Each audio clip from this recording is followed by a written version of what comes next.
दोस्तों, अगर आपको कहानी सुनने का शौक है तो आप बिल्कुल सही चैनल पर आए हैं।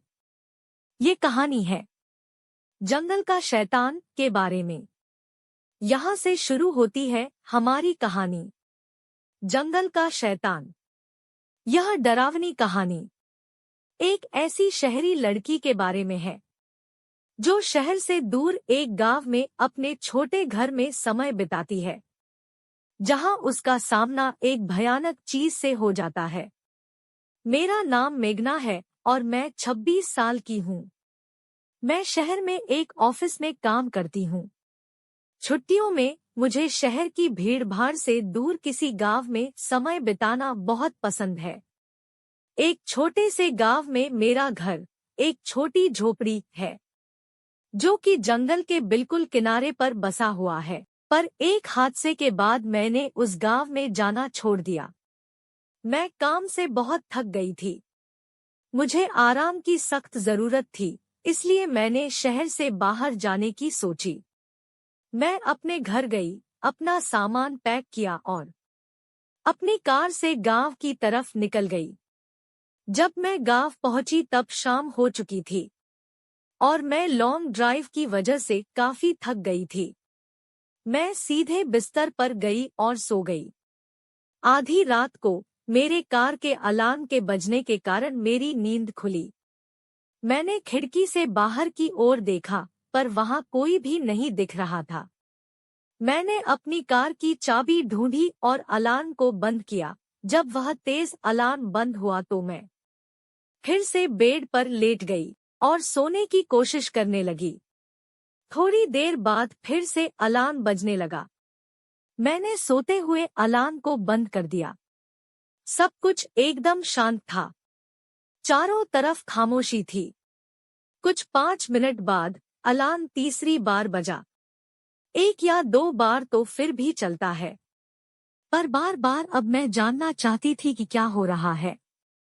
ऐसा तो नहीं कि कोई मेरे साथ मजाक कर रहा हो। पर इस समय इतनी रात को मैं पर्दे के पास खड़ी होकर देखने लगी। थोड़े समय बाद मैंने चांद की रोशनी में किसी को झाड़ियों से मेरी कार की ओर आते हुए देखा। वह जो कोई भी था वह काफी लंबा, पतला और काले रंग का था। वह कार के पास आया और उसने अपने लंबे और पतले हाथों से कार को नोक किया। फिर से अलार्म बजा, पर वह काली आकृति तेजी से वापस झाड़ियों में चली गई। उस वक्त मैं जान चुकी थी कि क्या हो रहा है। मैं डर से कांप रही थी। मैं अलार्म को बंद कर उस चीज पर नजर रखने लगी। वह चीज झाड़ियों से बाहर आई और धीरे धीरे मेरे घर के गेट के पास बढ़ने लगी। अपने एक हाथ से उसने गेट के लॉक को खोला। मैं इतना डर गई थी कि मैं हिल भी नहीं पा रही थी। मेरे दिमाग में कई तरह के बुरे विचार आ रहे थे। वो क्या है? वह मुझसे क्या चाहता है? वह क्या कर रहा है? क्या वह यहाँ से कभी जाएगा भी? मेरे शरीर में सिर से लेकर के पांव तक कपकपी छूट गई थी। मेरा गला सूखा था और मेरा दिल जोरों से धड़क रहा था। मैं बहुत ही भयभीत थी और डर के मारे मेरे दांत किटकिटा रहे थे। मैंने खुद पर काबू पाया और मैं उतनी तेजी से नीचे चली गई जितनी तेजी से मैं जा सकती थी। मैं बस लाइट्स ऑन करने ही वाली थी कि तभी मेरे पैर जम गए। वो काली आकृति खिड़की के यहाँ खड़ी थी। वह खिड़की से अंदर की ओर देख रहा था कि कोई अंदर है या नहीं। मैं जल्दी से अपने सोफे के पीछे छुपकर देखने लगी। तब मुझे समझ आया कि कार के साथ छेड़छाड़ करना केवल उसका अपने शिकार को बाहर लाने का तरीका था। मैं उसके डरावने चेहरे से अपनी आंखों को हटा नहीं पा रही थी। उसकी चमड़ी राख की तरह थी, जिस पर सिलवटें पड़ी हुई थी। उसकी आंखें छोटी और पूरी तरह से काली थी। उसकी नाक की जगह पर 2 बड़े-बड़े गड्ढे थे। उसके चेहरे पर होठों की जगह बड़े-बड़े पेने दांतों की 2 लाइनें थी। उसकी सांस बहुत भारी और डरावनी थी। जो कि खिड़की पर भाप की तरह साफ नजर आ रही थी। मैं जानती थी कि वह जाने वाला नहीं है। खिड़की के पास थोड़ी देर तक खड़े रहने के बाद मुझे उसकी फ्रंट डोर को खोलने की आवाज आई।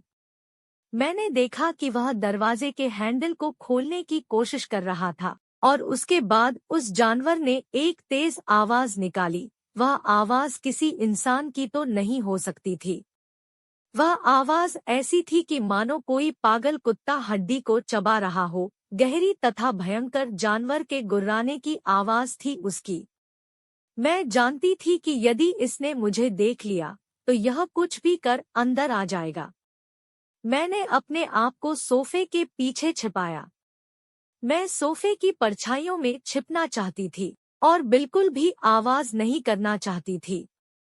मेरी आंखों से आंसू बह रहे थे। मैं अपनी नसों की आवाज सुन पा रही थी। मैं बस मरने ही वाली थी। मुझे नहीं पता मैं कितनी देर तक वहां छिपी रही।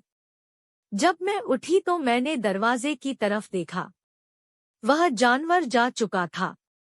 दरवाजा अपनी जगह पर था और सब कुछ सेफ लग रहा था। मैं सीढ़ियों से ऊपर की तरफ गई और मैंने खिड़की से बाहर की ओर देखा। बाहर रोशनी थी। वहां पर किसी भी तरह का कोई खतरा नहीं था। मैंने इस मौके का फायदा उठाया और अपनी चाबियां उठा ली। मैंने अपना सामान भी नहीं लिया। मैं कार की तरफ भागी। मैं कार में गई और दरवाजे को बंद कर जितनी तेजी से हो सके उस गांव से बाहर निकल गई। मैं तब तक गाड़ी चलाती रही जब तक मैं अपने शहर ना पहुंच गई। जब मैं अपने अपार्टमेंट में पहुंची तो मैंने रेडियो ऑन किया और मैं एक न्यूज़ सुनने लगी।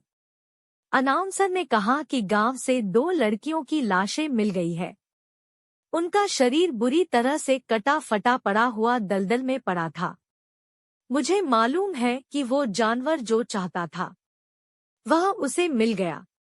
आपको यह हॉरर स्टोरी अच्छी लगी होगी। अगर आपको हमारी कहानियां अच्छी लगती हों तो हमारे चैनल को सब्सक्राइब करें और अपने दोस्तों में शेयर करें।